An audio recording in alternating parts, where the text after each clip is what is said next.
আপনাদেরকে জানিয়ে রাখবো, সঞ্জয় রায় তাকে আজকে কিন্তু প্রেসিডেন্সি জেল থেকে সংশোধনাগার থেকে নিয়ে আসা হবে শিয়ালদা কোর্ট চত্বরে 12:30 থেকে 1টার মধ্যে।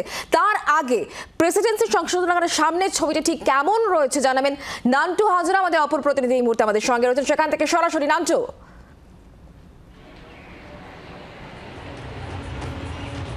দেখো, তোমাকে জানিয়ে রাখি যে 11:30 থেকে 12টা নাগাদ কিন্তু প্রেসিডেন্সি জেল যে সংশোধনাগার সেখান থেকেই সঞ্জয় রায় তাকে কিন্তু নিয়ে বেরোবে এবং কড়া নিরাপত্তা বলয়ের মধ্যে তাকে কিন্তু নিয়ে যাওয়া হবে শিয়ালদা আদালতে। এই মুহূর্তে তোমাকে দেখাবো যে প্রেসিডেন্সি জেলের বাইরে সেখানে কিন্তু এই মুহূর্তে যে তৎপরতা, সেই তৎপরতা এখনও শুরু না হলে যেটা জানা যাচ্ছে যে প্রায় 10টার পর থেকে কিন্তু পুলিশের তরফ থেকে যে প্রিজন ভ্যান করে বা যে গাড়ি করে নিয়ে যাওয়া হবে সেই গাড়ি এসে পৌঁছবে প্রেসিডেন্সি জেলে এবং তারপরে এখান থেকে একেবারে কড়া নিরাপত্তা বেষ্টনীতে মুড়ে ফেলে এই সঞ্জয় রায় তাকে কিন্তু নিয়ে যাওয়া হবে শিয়ালদা আদালতে এবং সেখানেই আজকে রায় ঘোষণা হওয়ার কথা রয়েছে।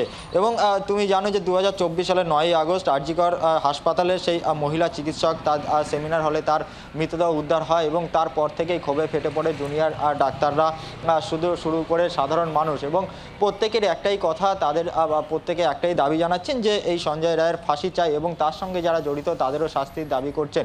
কিন্তু প্রায় বলা যেতে পারে যে 5 মাস 9 দিন পরে কিন্তু এই আজকে সেই সঞ্জয় রায় অভিযুক্ত, তার কিন্তু রায় ঘোষণা হতে চলেছে এবং এই রায় ঘোষণা হওয়ার আগে প্রেসিডেন্সি জেলে কিন্তু রাখা রয়েছে এই সঞ্জয় রায়কে এবং এখান থেকেই 12:30 থেকে 1টার মধ্যে তাকে নিয়ে যাওয়া হবে শিয়ালদা আদালত চত্বরে। এবং যেহেতু সেকেন্ড হাফে এই রায় ঘোষণা রয়েছে সেখানে দাঁড়িয়ে এই প্রেসিডেন্সি জেলে যেখানে সঞ্জয় রায় রয়েছে সেখানে 10:30টার পর যে গাড়ি করে তাকে নিয়ে যাওয়া হবে সেই গাড়ি এবং পুলিশ আধিকারিক যারা নিয়ে যাবে তারা এসে উপস্থিত হবে, এমনটাই আমরা পুলিশ সূত্রে জানতে পারছি। এবং একেবারে কড়া নিরাপত্তা বলয়ে কিন্তু এই সঞ্জয় রায়কে শিয়ালদা আদালতে নিয়ে যাবে। তার কারণ তুমি জানিয়ে রাখি যে শিয়ালদা আদালতে কিন্তু আজকে প্রচুর মানুষ তারা কিন্তু ভিড় জমাবেন এবং একদিকে যেমন আন্দোলনকারী তার পাশাপাশি সাধারণ মানুষ তারাও ভিড় জমাবেন। সেক্ষেত্রে দাঁড়িয়ে যাতে কোনো রকম বিশৃঙ্খলার পরিবেশ তৈরি না হয় সেই কারণে এই প্রেসিডেন্সি জেল থেকে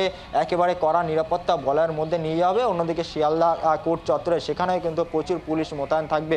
বলা যেতে পারে 10:30টার পর কিন্তু এখানে তৎপরতা শুরু হবে এবং 11টা থেকে 11:30 থেকে বা 12টার মধ্যে কিন্তু এই সঞ্জয় রায় তাকে কিন্তু নিয়ে এই প্রেসিডেন্ট জেল থেকে নিয়ে বের করবে এবং তাকে নিয়ে শিয়ালদা কোর্টের উদ্দেশ্যে রওনা দেবে, এমনটাই আমরা এখনো পর্যন্ত জানতে পারছি। ধন্যবাদ নান্টু। বাংলার আওয়াজ, বাঙালির আবেগ, জি 24 ঘন্টা।